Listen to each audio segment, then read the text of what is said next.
Buenas tardes. Pues yo me llamo Javi, imagino que ya pues Secundino y Ángel, pues por supuesto... Bueno, yo le presento. Bueno, vale, muy bien. Era un chaval en la Plaza de Santiago de Alcalá de Henares. Sí, sí. Su padre es un eminente biólogo, ¿no? Sí, biólogo, sí. Biólogo, le ha dado clases clases echadas a los sacerdotes de Alcalá de Henares. Casé a un hermano. Efectivamente. Y después de unos años yo me encontré con ellos en Trujillo, la pareja. Sí, es muy bien. Sí. Vamos, que le conozco desde que era... Así que... Sí. Pues bienvenido y muchas gracias. Muchas gracias.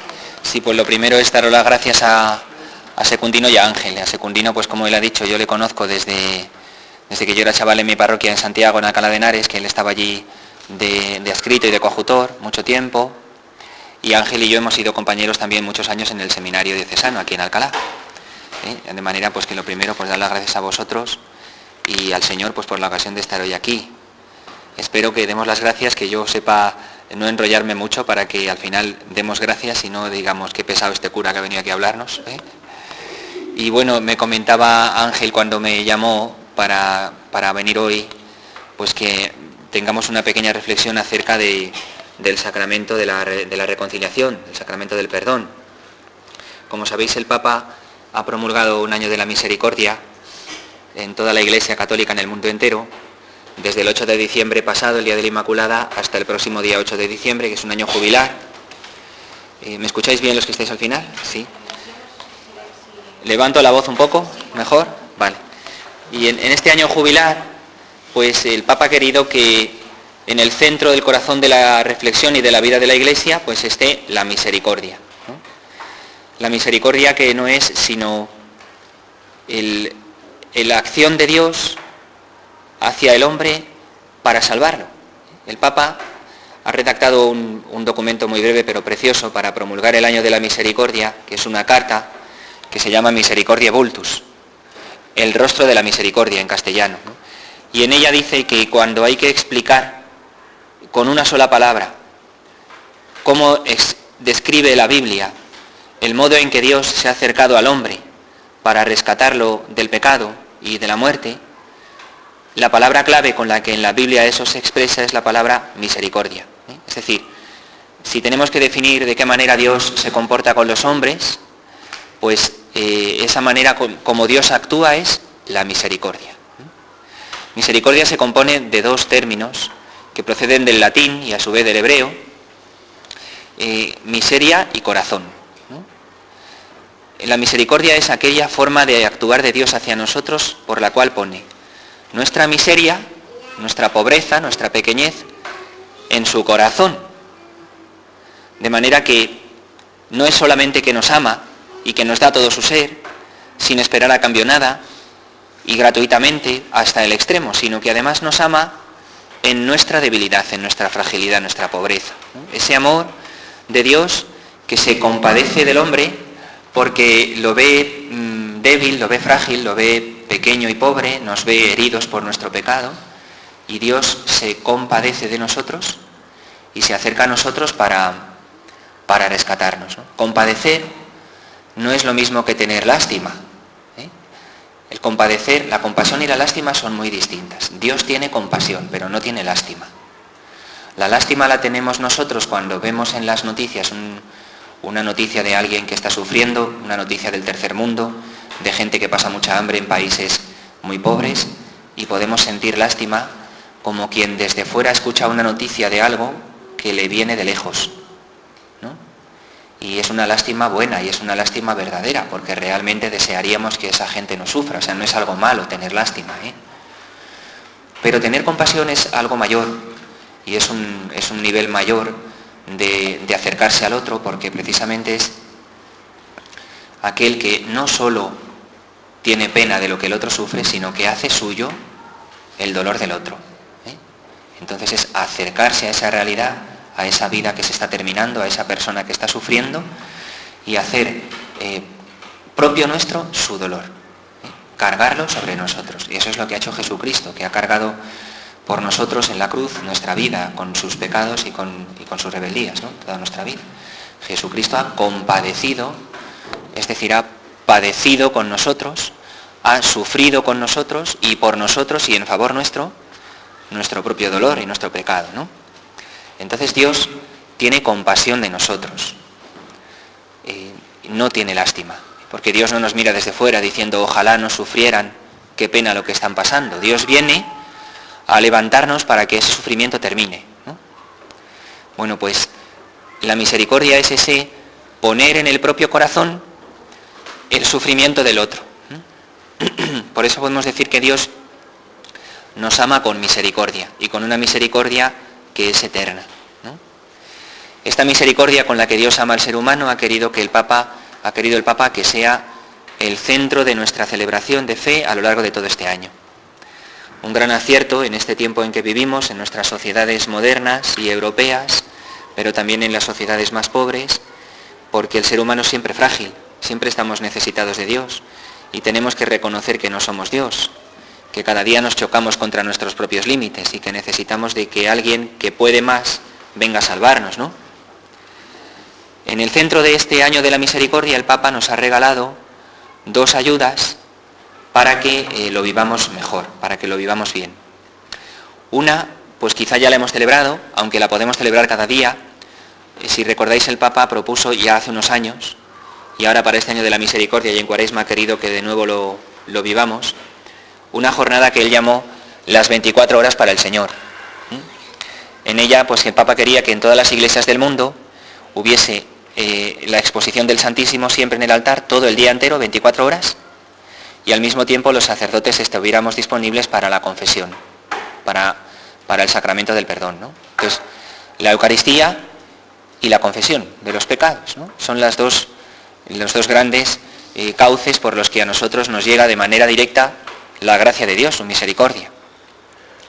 Entonces, esa jornada de las 24 horas para el Señor ya la hemos vivido, el Papa la propuso para el día 5 de marzo, que fue sábado hace poco, pero cada día nosotros podemos acercarnos a la iglesia, al altar, a la Eucaristía, a la comunión, a la adoración en el sagrario, a la adoración en la exposición del Santísimo y también a confesarnos, ¿no?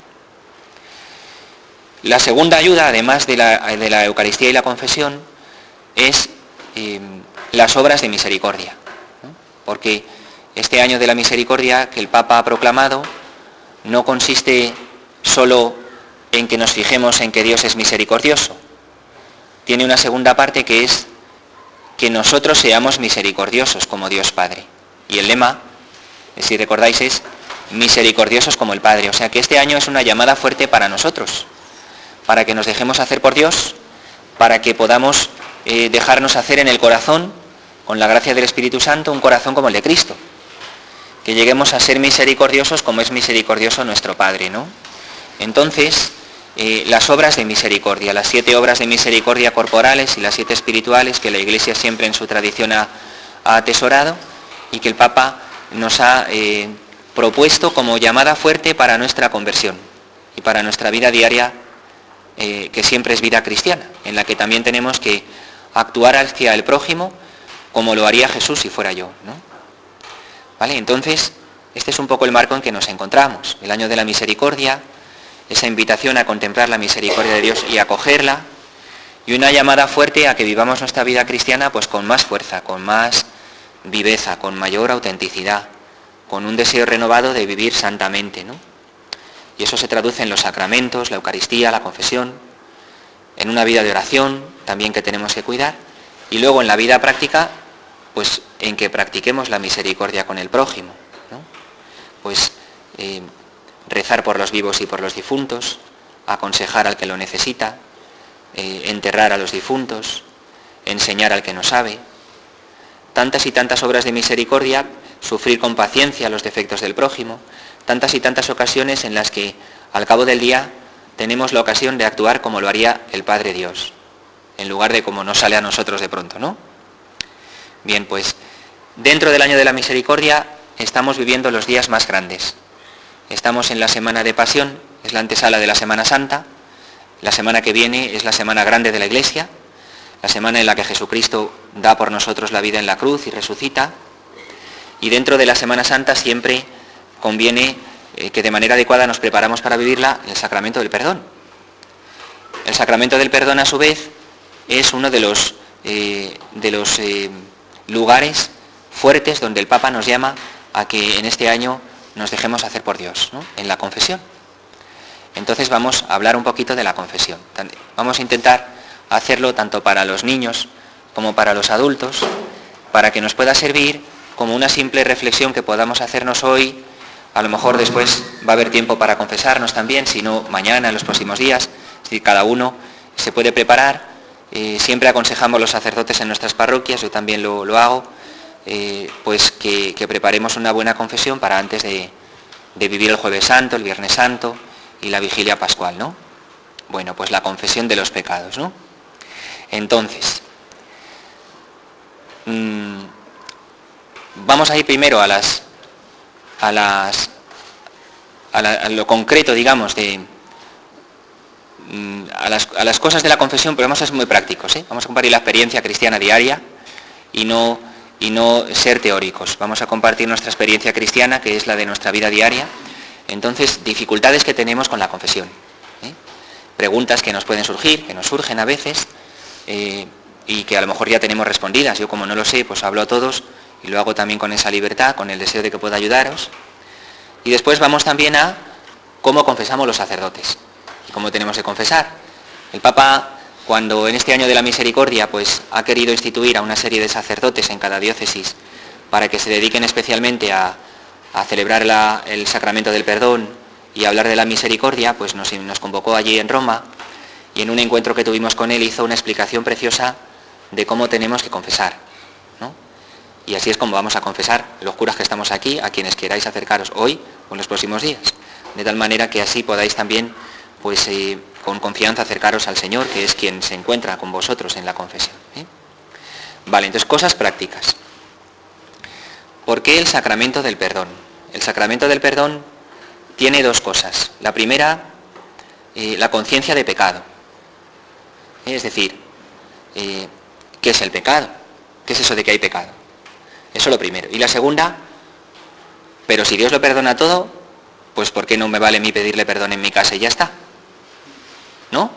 Esas dos preguntas son muy prácticas, ¿verdad? Muy concretas, ¿no? A ver, está claro que hablamos dentro de un contexto de fe, dentro de la vida de la Iglesia, y de que somos creyentes. Una persona que no cree en Dios, pues lógicamente pierde el sentido de pecado. Cuando una persona deja de creer en Dios, o se va alejando, o se enfría su fe, pues al final acaba por pensar que no hay pecado, puesto que no hay Dios, ¿no? Si se quita a Dios de la vida, también se quita de la vida la conciencia de haber cometido pecado alguno. Fijaros que a veces nos pasa mucho a los sacerdotes, que la gente viene a confesar y nos dice, mire, yo vengo a confesarme pues porque hace mucho que no vengo, pero en realidad ya no tengo ningún pecado. Esto nos pasa, ¿verdad? Y entonces el sacerdote dice, pues a ver qué le digo, porque si no tiene ningún pecado no hace falta que yo le dé la absolución de nada, ¿no? El problema es que tenemos que procurar que no se pierda en nuestro corazón el sentido de pecado, ¿vale? De que tenemos un Dios Padre bueno, a quien le debemos la vida, que es quien nos la ha regalado, que nos ha enviado a su Hijo Jesús, y este Jesucristo el Señor es quien nos ha enseñado cómo se vive la vida de verdad, si queremos acertar en ella. Que hay cosas en la vida que si no las vivimos y no las hacemos bien, pues conducen a que nos perdamos. No sé si habéis estado en misa hoy, los que estáis aquí, algunos a lo mejor sí, otros no, ¿no? Habéis escuchado el Evangelio de hoy que dice Jesús, la verdad os hará libres, ¿no? Cuando uno no vive conforme a la verdad, cuando uno vive conforme a lo que no es la verdad, se esclaviza, ¿eh? Un ejemplo muy sencillo es el de quien elige drogarse, ¿no? Lógicamente, yo puedo hacer lo que quiera con mi vida, pero hay cosas que si yo elijo hacerlas no me van a hacer más libre, sino que me van a hacer más esclavo. Van a perjudicar mi vida humana, mi persona, mi calidad de vida, y van también contra mi dignidad de ser humano y de hijo de Dios, ¿no? Entonces hay cosas que objetivamente por sí mismas hacen daño al hombre, y como Dios, que nos ama y quiere nuestro bien, sabe que nos hacen daño, pues nos señala que son pecado, que no podemos hacerlas. No porque a Él le quitemos nada, no porque a Él no nos necesita. Cuando pecamos, a Él le ofendemos, pero le ofendemos porque se siente herido en el amor que nos tiene. Nuestro pecado le duele a Dios, le afecta. Cuando Dios nos ve sufrir, no le es indiferente. Lo que decíamos antes, Dios no tiene lástima, Dios se compadece. Entonces, si Él me ve a mí pasarlo mal, Él verdaderamente lo siente. A Dios nuestra vida le afecta. A Dios, pues Dios no es un Dios lejano, ¿no? Y tampoco es un superhéroe, ¿no? En los dibujos animados o en las películas a veces vemos los superhéroes que lo pueden todo, que nada les duele, que son capaces de hacer todo sin esfuerzo alguno, ¿no? Dios ha querido unir nuestra vida a la suya y todo lo que hacemos le afecta. Si vivimos alegres y con verdad, Dios es feliz con nosotros. Si nos alejamos de Él y por nuestro pecado sufrimos, eso a Dios le importa. Por eso se ha hecho hombre y ha dado la vida en la cruz, para salvarnos, ¿no? Si Dios, nuestra vida, le importase poco, no se habría hecho hombre ni hubiese estado dispuesto hasta morir, ¿no? Entonces hay conciencia, hemos de procurar una conciencia de lo que es pecado, porque verdaderamente hay cosas en la vida que por sí mismas son malas, y si caemos en ellas, pecamos contra Dios y nos hacemos daño a nosotros mismos.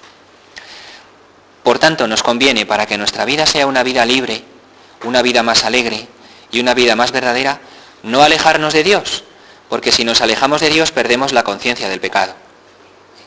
Y entonces es cuando podemos empezar a vivir de una manera que en el fondo nos hace daño. Y si no pensamos cómo estamos viviendo, pues acabaremos viviendo de la manera que pensamos. Esto es así, ¿eh? Si no pensamos, si yo no pienso, oye, ¿cómo estoy viviendo? Y vivo de una manera irreflexiva, pues al final acabaré viviendo según pienso. Si no me paro a pensar seriamente qué estoy haciendo con mi vida, al final será mi manera de vivir la que condicione mi forma de pensar. Esto es así. Y esto nos pasa a todos, no solo a los que no vienen nunca a la iglesia, a los que estamos dentro también, porque todos somos de carne y hueso y todos somos frágiles. Entonces la conciencia de pecado. Un buen consejo muy práctico, pues tener muy a mano siempre en tu Biblia, en tu libro de oraciones o en el diurnal, que si no lo tenemos, pues conviene que lo tengamos, pues un examen de conciencia, ¿no?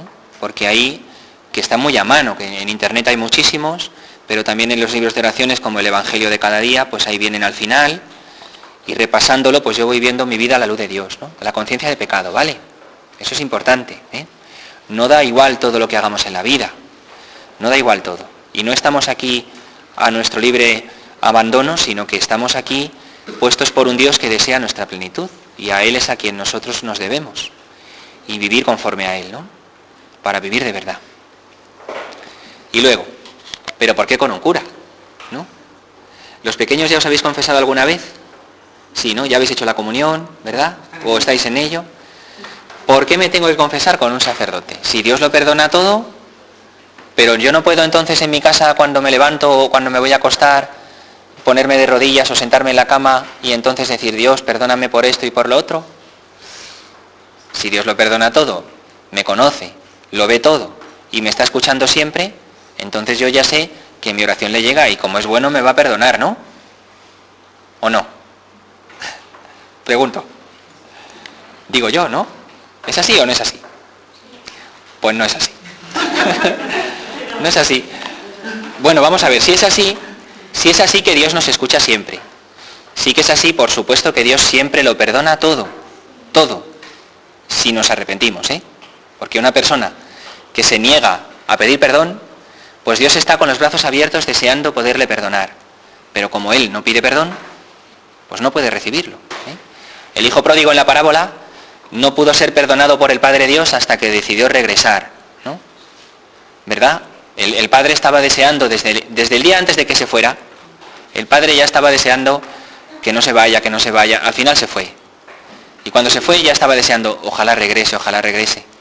Pues Dios Padre es así, ¿eh? Está siempre con los brazos abiertos esperando a cogernos y si nos damos la vuelta nos lo vamos a encontrar. En realidad, podríamos decir que el padre de la parábola del hijo pródigo, si quisiésemos figurarlo, se fue detrás del hijo, es decir, él se quedó en la casa, pero en su corazón, en su pensamiento estaba con el hijo, todo el día pensando en él, ¿eh? Desviviéndose, cómo estará, qué le pasará, qué estará haciendo, estará bien, ¿no?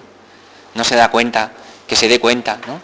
Entonces es verdad que Dios perdona todo, si nos arrepentimos, si nos volvemos hacia Él, ¿no? Es verdad que nos escucha siempre, ¿eh? Es verdad que podemos rezar y presentarle nuestras peticiones también de perdón, ¿no? Pero ahora voy a haceros otra pregunta. Cuando algún amigo vuestro os dice que os quiere, a ver, los pequeños, ¿no? Cuando un amigo tuyo te dice que te quiere un montón o que es amigo de verdad, ¿por qué lo sabes? ¿Por qué sabes que un amigo tuyo te quiere? O un familiar, o no sé, me podéis contestar los mayores también si queréis. Por sus obras, ¿no? Por ejemplo, yo no sé, si jugáis al fútbol, tenéis los campos de fútbol aquí al lado, ¿eh?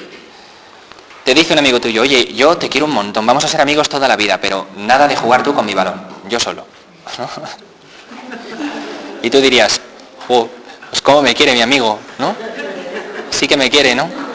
Oye, ¿cómo sabes tú seguro que esa persona, que ese amigo tuyo, de verdad te quiere? ¿Cómo lo sabes? Porque coge y comparte, porque te lo demuestra, ¿no? Con obras, ¿no? Los seres humanos necesitamos expresarnos a la manera humana.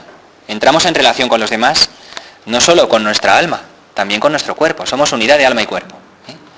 Cuando en el matrimonio los esposos se aman, también se lo demuestran corporalmente, ¿no?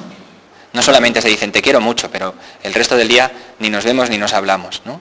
Se demuestra con obras, ¿eh?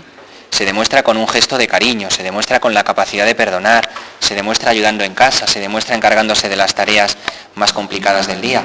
Los amigos, los niños, los jóvenes, todos los amigos a todas las edades se lo demuestran con obras, ¿no?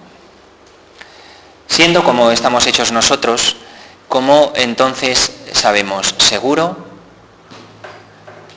¿De qué manera podemos saber seguro si yo en mi casa me pongo a rezar, elevo mi pensamiento a Dios y le pido perdón? ¿Cómo sé yo seguro, a ciencia cierta, de una manera concreta, que Dios me ha perdonado? Que mi oración le ha llegado, que me ha perdonado y que he recibido su gracia que ha purificado mi corazón. ¿Cómo lo sé? Necesito un acto concreto que también exprese de manera visible, a la forma humana, como estamos hechos, ese perdón de Dios. Y ese es el sacramento. ¿Cómo recibimos nosotros a Jesús en la Eucaristía cada día? Físicamente, recibiéndole en el pan consagrado, que ya no es pan, que es su cuerpo, ¿no? Cuando nos bautizan de pequeños o de mayores, ¿cómo verdaderamente recibimos la gracia de Dios que nos hace sus hijos y miembros de la Iglesia? Con el sacramento del bautismo, ¿no? En el cual también siempre hay un gesto y una materia, que es el agua y las palabras que se dicen, ¿no? Los sacramentos hacen visible la gracia que verdaderamente Dios nos da y nos permiten de manera objetiva encontrarnos con Dios y saber que Él realmente actúa. Y en los sacramentos es donde a la manera humana nosotros podemos entrar en relación con Dios. Necesitamos poder tocar, necesitamos poder escuchar, necesitamos poder ver, ¿eh? Imaginad la vida cristiana sin la Eucaristía. Oye, vamos a misa, pero si no hay misa. ¿Cómo que no hay misa? No, si es que no hay Eucaristía. ¿Cómo que no? Pero si somos católicos, no, pero es que no hay Eucaristía. Es que como Jesús hizo carne y se entregó ya en la cruz, ya lo hizo de una vez para siempre, ya no necesitamos más la Eucaristía. Imaginad eso. Qué absurdo, ¿verdad? ¿Cómo te unes tú a Jesucristo? En la Eucaristía, ¿no? Cuando le comulgas. ¿Cómo recibes su perdón? El sacramento del perdón. Cuando de manera objetiva, escuchándolo con tus propios oídos, pudiéndolo experimentar también en tu propia unidad de cuerpo y alma, recibes el perdón de los pecados por la absolución en la confesión. El Señor quiso que hubiera en su Iglesia un lugar concreto donde de manera palpable supiéramos seguro que Dios perdona todo. Ese sitio es la confesión. Yo prefiero ir a confesarme porque sé objetivamente que el sacerdote, a través del sacerdote, Dios me ha perdonado, que no pedirle a Dios perdón por la noche antes de acostarme, porque de esa manera yo no estoy seguro de que mi oración le haya llegado. Además, si Jesús ha puesto un camino por donde pedirle perdón, ¿qué pasa? ¿Que vamos a irnos nosotros por otro distinto? ¿No? Imaginad que el Señor, como en la última cena, tomó el pan y el vino y instituyó la Eucaristía y dijo, tomad y comed, esto es mi cuerpo, tomad, comed, esta es mi sangre. Imaginad que nosotros decimos, muy bien, pero nosotros ahora en lugar de hacer las cosas como las hizo y las dijo Jesús, las vamos a hacer de otra manera. A partir de ahora, pues vamos a consagrar solo el pan y no el vino. O vamos a consagrar solo el vino. O vamos a consagrar otra cosa que no sea pan ni vino. ¿Eso sería válido? No, ¿verdad? Sería, el Señor nos ha dado un camino por el que podemos recibirle en la Eucaristía, unirnos con Él, tenerle en nuestro corazón, y nosotros cogeríamos y nos montaríamos el nuestro por otro lado distinto, ¿no? Cambiando lo que el Señor quiso hacer, lo que nos quiso enseñar, ¿no? Pues con la confesión hacemos lo mismo. Si pensamos eso de yo ya pido perdón en mi casa, que como Dios me escucha. Jesús, cuando quiso que hubiese un lugar donde pudiéramos ser siempre perdonados, no dijo, tú cuando tengas que pedir perdón, en tu casa reza antes de acostarte, que como Dios Padre escucha todo, Él ya te perdona. No dijo eso, dijo a los apóstoles, a vosotros os doy la potestad de perdonar los pecados. Lo que atéis en el cielo, quedará atado en el cielo. Lo que desatéis en la tierra, quedará desatado en la tierra, ¿no?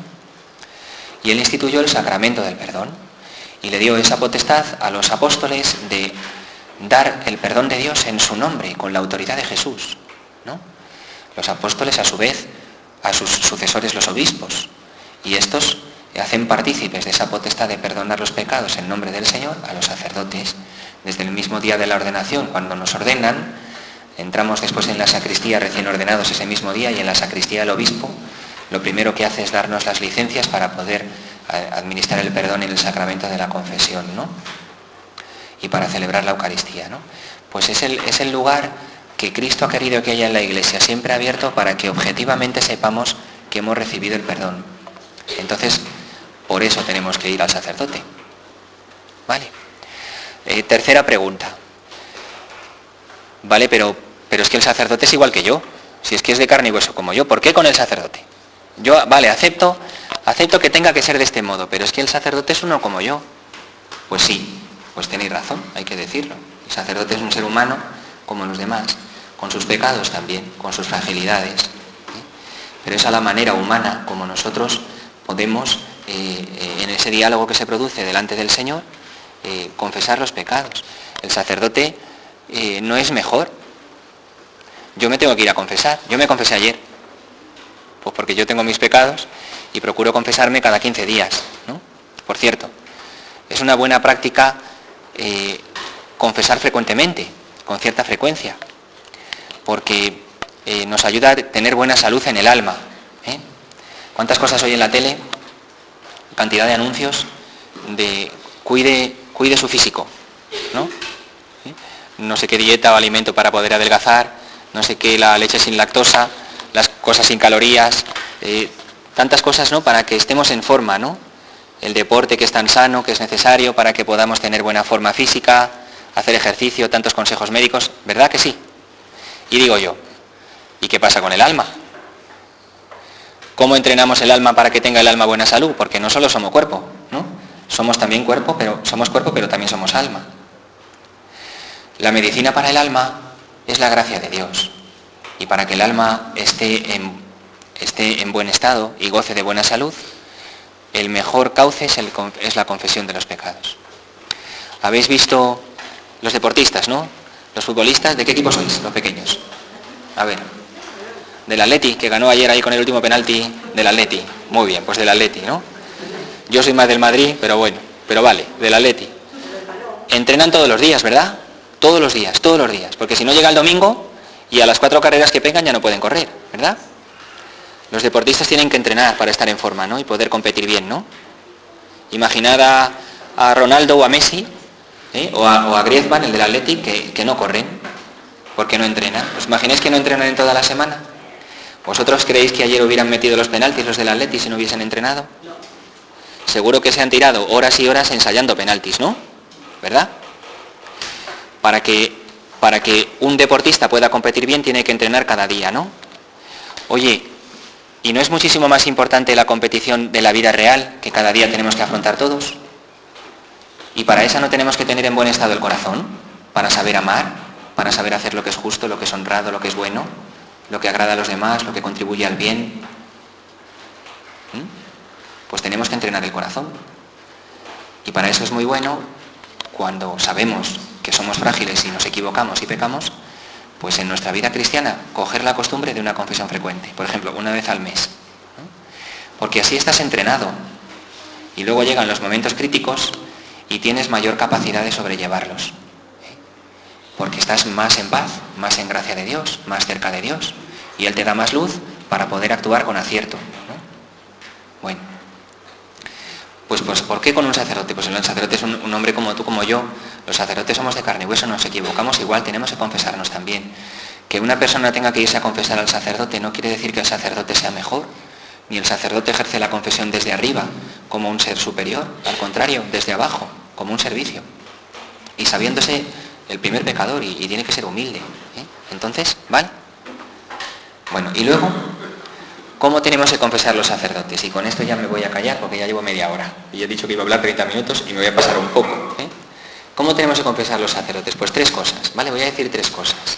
La primera, sobre que la Iglesia es madre. Una cosa, ¿vale? La Iglesia es madre. Vuestras mamás os quieren mucho, ¿verdad? A los niños. ¿Cuántos quieren vuestras madres? ¿Cuántos quieren? ¿Lo podéis decir? Mucho, ¿no? Y yo qué sé, mucho así o cuánto. No se puede, no se llega con los brazos, ¿no? Bueno, pues fijaros, pues la Iglesia también es madre. La Iglesia también nos quiere como una madre buena. Eso es lo primero. Segundo, nuestro deseo de perdón. Voy a decir una cosa sobre el deseo de perdón. Cuando vamos a confesar, todos, pues normalmente vamos a confesarnos porque necesitamos que nos perdonen. Siempre que alguien viene a confesarse es porque desea que le perdonen, ¿no? El deseo de perdón. Y tercera cosa, la vergüenza. Y esta cosa practiquísima, la vergüenza que todos pasamos, ¿verdad? Bueno, pues voy a decir 3 cosas breves sobre esto. Primero, es esto de que la Iglesia es madre. La Iglesia es madre porque nos ha engendrado como hijos de Dios en la fe, en el bautismo, ¿no? Hemos nacido a la fe como hijos de Dios en la Iglesia. Y es madre también porque ella es la que nos ofrece el perdón de Dios. El sacramento del perdón es una expresión de que la Iglesia quiere cuidarnos como hijos queridos, ¿eh? Cuando un niño, pues vosotras que sois mamás, las que estáis aquí, ¿cuántas veces vuestros hijos de pequeñitos, algunos que tenéis aquí vuestros hijos pequeños, se han caído al suelo? Y tú lo has visto, ¿y qué has hecho enseguida? Corriendo, ¿no? A cogerle que se ha caído al suelo y a ver si se ha hecho algo, ¿verdad? Y si se ha hecho alguna herida, pues a lavarle, a curarle. Si está llorando, pues que no llore. Pues la Iglesia, cuando sus hijos, que somos todos, por nuestros pecados nos caemos, pues es madre, porque nos ofrece ese perdón que cura las heridas del corazón y que perdona todo, ¿no? Entonces, cuando los sacerdotes confesamos, hemos de procurar siempre que esto, el que viene a pedir perdón, perciba esto, ¿eh? Que la Iglesia es madre. No confesar de manera rígida, ¿eh? Porque podríamos perjudicar a esa persona que viene, incluso la podríamos perjudicar en su fe. Le impediría verse insertado en la Iglesia, ¿no? Yo recuerdo una vez que me fui a confesar, hace ya muchos años, cuando era chaval, y es que me acuerdo precisamente porque por lo mal que fue la cosa. Porque fui a confesar y cuando terminé me dijo el sacerdote, desde luego estás para que te den de tortas. Y yo pensé, bueno, vale, es verdad, y lo reconozco, es cierto, pero jolín, ¿no? Encima que lo estoy aquí pasando mal, contando las cosas, con lo que me cuesta sacarlas, estás para que te den de tortas, ¿no? Si el sacerdote se pone de esa manera rígida, pues eso puede impedir al que va a confesarse saberse querido por la Iglesia, que es madre, ¿no? Cuando confesamos los sacerdotes, debemos de hacer ver siempre a la persona que la Iglesia es una madre buena. Y entonces decía el Papa Francisco en ese encuentro que hemos tenido con él, que no venga nunca a menos esta percepción, porque si no, quien va a confesarse puede verse limitado en sentirse parte de una comunidad o en parte de la Iglesia, ¿eh? Los sacerdotes, cuando entramos en el confesionario, pues tenemos que recordar siempre que el que acoge, el que escucha, el que perdona, el que está allí a abrazar al que viene es Cristo y no nosotros mismos, ¿eh? Que además tenemos un sigilo sacramental que no podemos jamás romper, precisamente porque el penitente se confiesa delante de Dios y con Dios, ¿eh? Y los sacerdotes en eso hemos de ser sumamente siempre prudentes y silenciosos, ¿no? Por tanto, cualquier pecado que se confiese, pues estamos llamados a recordar que nosotros los curas somos los primeros pecadores y a ponernos humildemente como canales de la misericordia de Dios y nada más. El Papa Francisco nos contaba una anécdota de cuando él era más joven, que fue una fuente de alegría para él, una confesión que reorientó su vida, cuando todavía no estaba planteándose la vocación al sacerdocio, y ahí comenzó su camino de fe más profundo. Se fue a confesar, dice, era el día 21 de septiembre de 1953, le ayudó tanto que se acuerda del día con pelos y señales y de la hora, y dice, fui a confesarme aquel día y no me acuerdo de lo que me dijo el sacerdote, no me acuerdo. Solo recuerdo que me dirigió una sonrisa enorme y después ya no sé qué ha pasado. Pero me acogió como un padre, ¿no? Y lo contaba así el Papa y decía, aquella confesión reorientó mi vida, ¿no? Bueno, después, segunda cosa, el deseo de perdón, que cuando vamos a confesarnos, pues todos llevamos en el corazón el deseo de que nos perdonen. Imagínate un día que vas a confesarte y cuando terminas de confesarte te dice el sacerdote, pues perdona, pero es que ha dicho hoy el Señor que a ti ya se ha acabado, que a ti ya se ha cerrado el grifo y a ti ya no te perdona más en la vida porque es que no hay manera, porque no cambias, porque esto, porque lo otro y lo demás allá. Imaginaros eso, ¿no? José, te hace polvo, terrible, ¿no? El deseo de perdón, ¿no? Ese deseo de perdón es fruto de la gracia, de que Dios te ha empujado a ir a confesar, porque de alguna manera Él ya ha puesto en tu corazón esa conciencia de lo que no está bien, tú no estás a gusto en tu interior, no estás contento, no vives en paz, necesitas liberarte de eso, y eso lo hace Dios, y de verdad que lo hace. Así que la confesión es una alegría. O sea, yo recuerdo en el seminario confesiones que yo iba, y había otro amigo mío que lo hacía mucho, yo me acuerdo, iba con su papelito, con sus pecados apuntados, y es que iba tan feliz al confesionario, ¡oh, que me voy a confesar! Porque iba feliz porque sabía que se iba a encontrar con un Dios Padre que nos ama, que nos libera, que nos devuelve la vida, que nos devuelve la alegría, ¿no? Pues eso, ¿no? Los sacerdotes tenemos que tener esto muy presente siempre, ¿eh? No olvidar que está este deseo en el inicio de toda conversión. El corazón se vuelve a Dios reconociendo el mal que hemos hecho, pero con la esperanza de ser perdonados. Y este deseo se refuerza cuando en el corazón decidimos cambiar de vida y no queremos pecar más. De verdad es que no querría hacerlo más, de verdad no quiero hacerlo más. Luego nos equivocamos porque somos frágiles y caemos otra vez. Pero es que de verdad no quiero hacerlo más, ¿no? Y ese deseo es sincero y es verdadero, ¿no? Entonces los sacerdotes lo tenemos que saber reconocer porque somos los primeros que luego cuando vamos a pedir perdón también queremos que se nos reconozca, ¿no? Entonces hay que dar mucho espacio a este deseo de Dios y de su perdón en la confesión. Hacerlo emerger como gracia del Espíritu Santo que provoca la conversión del corazón, ¿no? Y en esto, pues los sacerdotes también tenemos que saber reconocer el lenguaje de los gestos y no solo el de la palabra, ¿eh? Porque hay veces que la gente viene a confesarse y se quiere quitar de encima algo, pero no sabe cómo decirlo, ha estado en casa pensando de qué manera expresarse, ha estado preparando el discurso. ¿Recordáis que el hijo pródigo antes de regresar prepara el discurso? En la parábola del hijo pródigo. Iré a mi padre y le diré, Padre, he pecado contra el cielo y contra ti y tal y tal y tal. Y prepara el discurso, ¿no? Luego llega allí y el padre le da un abrazo y dice que no me digan nada, que no hace falta. No le deja ni poner excusas ni nada, ¿no? Pues el lenguaje de los gestos, porque a veces cuando la persona viene a pedir perdón, pues lo pasa tan mal que no sabe muy bien cómo decir las cosas y le cuesta reconocerlas o decirlas porque te da vergüenza, ¿no? En estos casos, primero, la persona con el venir ya está diciendo que está arrepentido. Lo dice luego como puede. Y segundo, es que está arrepentido de verdad, ¿no? Por tanto, no querría caer de nuevo en estas situaciones, pero no se atreve a decirlo, tiene miedo, no se ve capaz de no volver a hacerlo. Pero el Señor comprende estas situaciones, el lenguaje de los gestos, ¿no? Entonces el Papa nos decía, los brazos abiertos para comprender lo que hay en el corazón de cada uno, lo que cada uno puede decir de una manera o puede expresar de un modo u otro, ¿no? Hay un poco de vergüenza, ¿no? Pues eso lo tenemos que entender también, ¿no?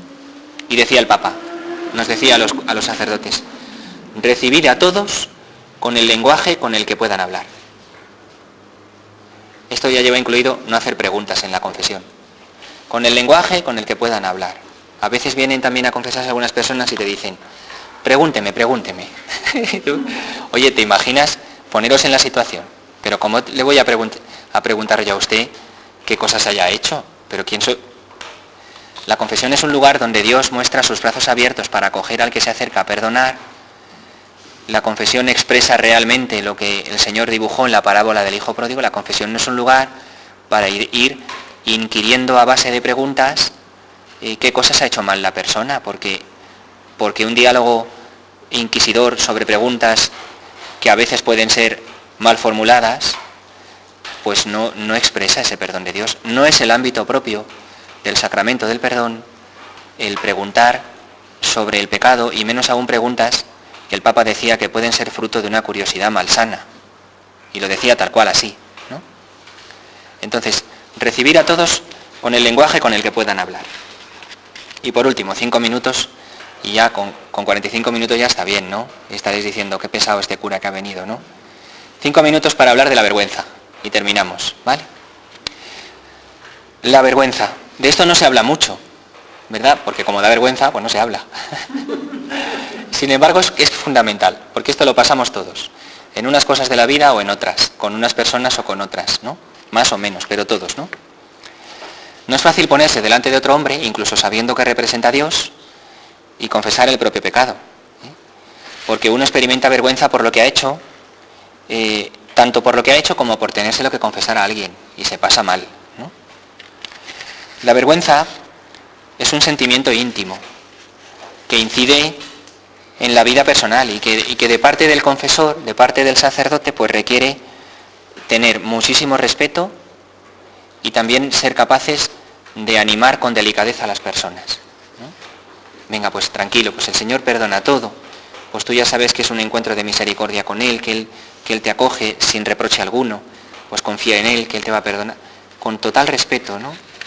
Con total respeto y con total, además, delicadeza para acoger a la persona, ¿no? Pues el Papa, en este encuentro que teníamos con él ahora al inicio de la Cuaresma, explicaba esto de la vergüenza con un pasaje del Génesis.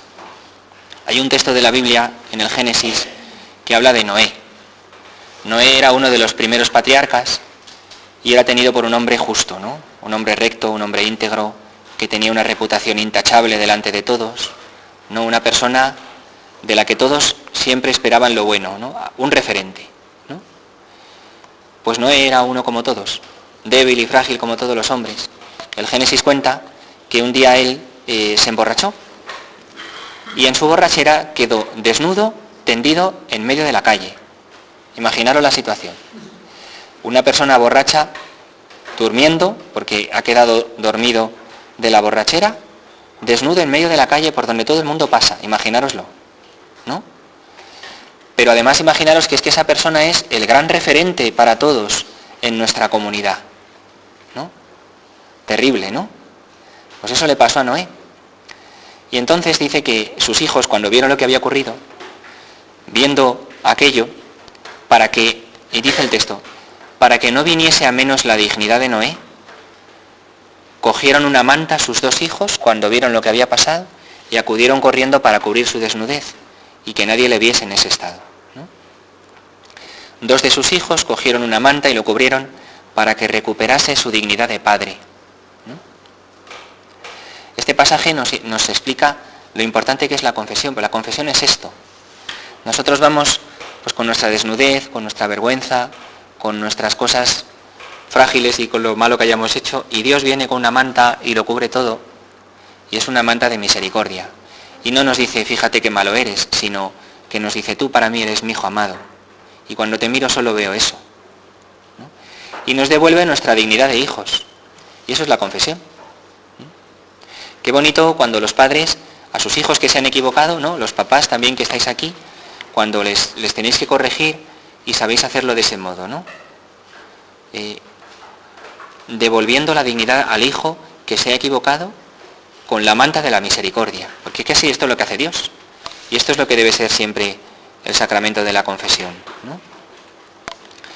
Una persona que siente el deseo de ser escuchado y perdonado y acogido, un pecador que promete no querer alejarse más de la casa del Padre, con las fuerzas pocas que encuentra, que quiere hacer lo que sea para vivir como hijo de Dios porque está arrepentido, ¿no? Pues ¿quiénes somos nosotros para ir a juzgar?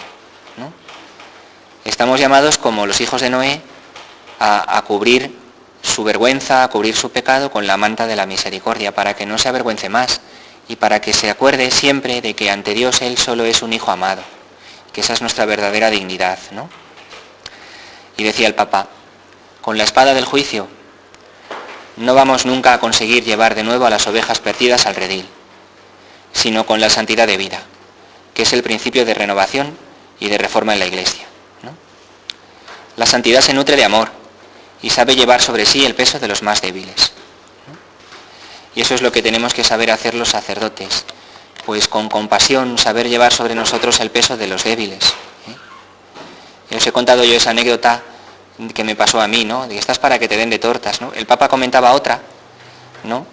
De tanta gente a veces que dice, no, yo no voy más, porque he ido una vez a confesarme y el sacerdote es que me ha dado de palos, es que me ha dejado, y me ha empezado a hacer preguntas, un poco de curiosidad, y decía el Papa, aquí se paró, porque él nos estaba hablando, se paró, hizo un gesto muy serio de enfado y dijo, por favor, ¿no? Esto no es el buen pastor, ¿no? Y decía él, esto es el juez, que quizá cree que no ha pecado nunca, o el pobre hombre enfermo que se deja llevar por la curiosidad de las preguntas. Ya sabéis que este Papa pues, no tiene pelos en la lengua, y a los sacerdotes nos dice las cosas muy claras, ¿no? Y decía, yo le digo a los confesores, si no tienes vocación de ser padre, no vayas a confesar, haz otra cosa. Haz otra cosa, no vayas a confesar. Si tú como sacerdote no te ves siendo un padre, pues mira, no vayas a confesar. No decía el Papa así.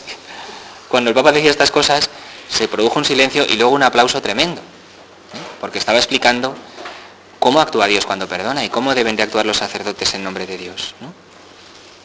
Porque se puede hacer tanto mal a una persona cuando viene acogida si no se la acoge con corazón de padre, con el corazón de la Iglesia que es madre, ¿no? Y decía el Papa que hacía unos meses estuvo hablando con un cardenal de la Curia Romana, un hombre sabio y santo, hablando de este tema de las preguntas que algunos sacerdotes hacen en la confesión. Y este cardenal decía, yo cuando una persona viene a confesarse y comienza y yo veo que quiere decir algo pero no se atreve y que está ahí que no sabe cómo explicarlo y yo me doy cuenta y lo comprendo, le digo, lo he entendido, estate tranquilo y venga para adelante. Y acoger a todos con el lenguaje con que cada uno sepa expresarse, ¿no? Bueno, pues de esta manera es como se entiende el sacramento del perdón en la Iglesia. Aprovechemos ahora la Semana Santa, que es el momento privilegiado del año de la misericordia, para acercarnos al Padre misericordioso, que nos abrace como hijos pródigos que somos, sin miedo. La vergüenza no es mala, la vergüenza ya indica un deseo de pedir perdón, pero no debe de quedarnos el impulso solo en la vergüenza. Debemos de ser capaces de vencerla, porque sabemos que el Padre Dios nos va a tratar con tanta misericordia, con tanto respeto, con tanto ánimo, con tanto cariño, ¿no? Que la Iglesia es madre, que atiende al deseo de perdón que llevamos, que el Señor nos cubre con la manta de su misericordia cuando nos avergonzamos en nuestra desnudez, ¿no? Bueno, pues acerquémonos, ¿eh? Y ojalá que de este año de la misericordia, si ya no lo hemos hecho aún, pues se haga para nuestra vida cristiana un propósito de acudir con frecuencia al sacramento del perdón, para que también nuestra alma goce de buena salud, y ella será la que a su vez vaya también conduciendo nuestra vida, en nuestra unidad de cuerpo y alma, ¿no? Pues vamos a pedírselo al Señor. Gloria al Padre, y al Hijo, y al Espíritu Santo.